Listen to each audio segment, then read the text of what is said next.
नमस्कार साथियों, की आवाजें पहले भी बहुत उठी थी, चिंगारियां बहुत जली थी, मगर एक सैलाब नहीं बन पाया था। मैं बात कर रहा हूँ उस 2019-20 के दौर की, जब एक बंद कमरे में एक CIB की मीटिंग होती है और एक वायरस इंस्टॉल किया जाता है और जबरन उसे सिर्फ और सिर्फ नर्सिंग समुदाय में थोप दिया जाता है। मैं बात कर रहा हूँ उस 80-20 काले कानून की, जिसके तहत आज सभी भर्तियों में 80 फीमेल 20 मेल के रेशियो के हिसाब से भर्तियां होने लगी है। इवन स्टेट गवर्नमेंट भी तो उसी को फॉलो करने लगी है और परिणाम हम सबके सामने है। तब भी बहुत सारी यूनियंस, फेडरेशन, संगठन बेरोजगार अभ्यर्थियों ने उसका विरोध किया था और करते आ रहे थे अपने अपने स्तर पर। बेरोजगार अभ्यर्थी मोबाइल से उसका विरोध कर रहे थे व्हाट्सएप, फेसबुक पर, और कुछ नर्सिंग अधिकारी लगे हुए थे जो ऑलरेडी एम्स में वर्किंग है, KGMU में वर्किंग है, SIC में वर्किंग है, वो फ्रंट लाइन पर आकर काम कर रहे थे। बेरोजगार अभ्यर्थी व्हाट्सएप से लड़ रहे थे असंगठित होकर। लेकिन आज फिर से एक समय आया है, वापिस एक कमेटी बनी है पूरे ऑल इंडिया नेशनल लेवल पर, जिसमें सभी यूनियन से सक्रिय सदस्य जुड़े हुए हैं, बेरोजगार अभ्यर्थी भी उससे जुड़े हुए हैं कई सारे।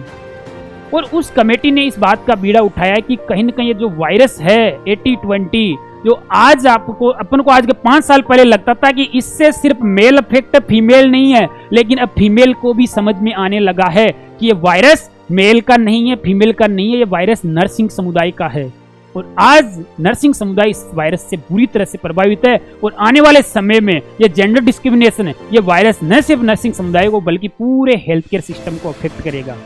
ये बात हम सबको समझनी है, खासतौर पर बेरोजगार अभ्यर्थियों को जो इस 80-20 से डायरेक्टली अफेक्ट है। जो जॉइंट वर्किंग कमेटी बनी है, एक बैनर तले पूरी यूनियंस एक जगह आई है, पूरे सक्रिय साथी आए हैं, उन्होंने अपना एक प्रपोज्ड एजिटेशन का शेड्यूल जारी किया है। 10 जून को आपको ट्विटर कैंपेन के माध्यम से अपने घर बैठे बैठे, खासतौर पर बेरोजगार अभ्यर्थियों से बात कर रहा हूँ, घर बैठे बैठे मैंने मोबाइल से ही आप इसमें समर्थन दे सकते हैं, इस कैंपेन का, इस एजिटेशन का हिस्सा बन सकते हैं। फिर 16 जून की बात आती है, तब आपको सिग्नेचर कैंपेन जहां पर भी जिस भी जगह पर होए आपको अपने सिग्नेचर देने हैं और आगे हेल्थ मिनिस्ट्री तक वो पहुंचाने हैं।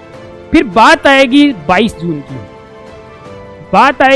जून की, तब आपका सक्रिय, तब आपका एक्टिव सपोर्ट की जरूरत पड़ेगी, खासतौर पर बेरोजगार अभ्यर्थियों की, या जो जहां पर भी है पूरे भारत के जिस राज्य से जहां से भी जो आ सकते हैं, दिल्ली में जंतर मंतर पहुंचकर इस धरना प्रदर्शन का आपको है जो सपोर्ट करना है, इस एजिटेशन के खिलाफ, इस एजिटेशन में आपको शामिल होना है और इस 80-20 के खिलाफ आपको मजबूती से अपना पक्ष रखना है, सहयोग करना है। मैं अपील करता हूँ मेरे सभी स्टूडेंट्स से, मेरे साथियों से जो एक दूसरे इंस्टीट्यूट्स में सभी जगह वर्किंग है, ज़्यादा से ज़्यादा इस